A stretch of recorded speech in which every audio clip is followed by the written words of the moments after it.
moja.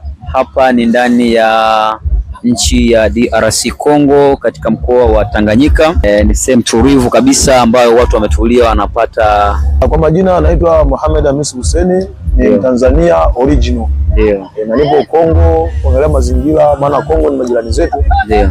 Na rais ashaweka uhuru wa kutembea nchi zote kwa kufuata sheria. Naam. Kwa nipo Kongo kisheria. Sasa ndugu yangu, mimi ni host wako, naitwa Chief Miho, ni Awana na mmiliki pia wa Hans Media. Hapa bana, nimekuja hapa ni kipindi kinachoitwa Kate with Hans. Kate with Hans bana, ni kipindi ambacho tunakuwa tunakaa wawili au watatu kubadilishana mawazo. Sasa mada yangu ya leo katika Kate with Hans, tuko na mada inahusu siasa, kwa sababu siasa ndio situation tulionayo sisi ndani ya nchi yetu Tanzania. Vipi, unazungumzaje siasa ya nchi yetu? Kwanza nimshukuru Mungu kwa hatua tuliofikia kwenye nchi yetu. Ndio. Kwa sababu toka tupate uhuru mwaka 1961 mpaka leo hii sija kusikia vita yote kutoka kwenye nchi yetu ambayo inatokana na chanzo cha siasa. Ndio. Kwa hiyo siasa katika nchi yetu imekuwa ni jambo kubwa sana, kwa sababu inaleta chachu na maendeleo ndani ya vyama tawala na vyama pinzani. Kwa hiyo kuhusiana na siasa, nashukuru sana nchi yangu, na siasa pia imetulea mpaka sasa hivi. Sasa ndugu yangu, nashukuru sana. Kama unavyojua tunaelekea katika hali ya uchaguzi.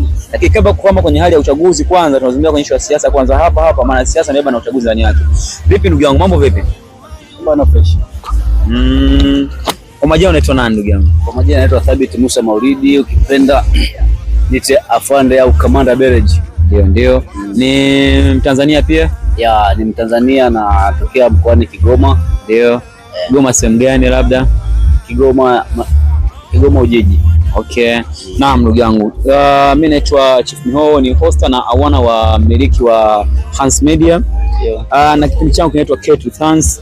Kwenye kipindi changu cha Kate with Hans leo tutazungumzia mambo machache tu. Jambo la kwanza ni swala nzima la siasa. Unaionaje siasa ndani ya nchi yetu?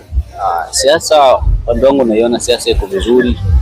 Siasa inaendelea vizuri, maana tumpongeze mama wetu Samia Suluhu kuweza kutongoza salama ndani ya misimu hii toka marehemu John Paul Magufuli kufariki. Naona muendelezo wake umekuwa si mbaya sana, japo changamoto kazini huwa hazikosi.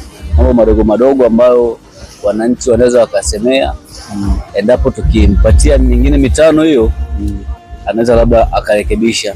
Sawa ndugu yangu, nashukuru sana. Na kama nilivyokuambia, tupo kwenye swala la kuelekea katika uchaguzi.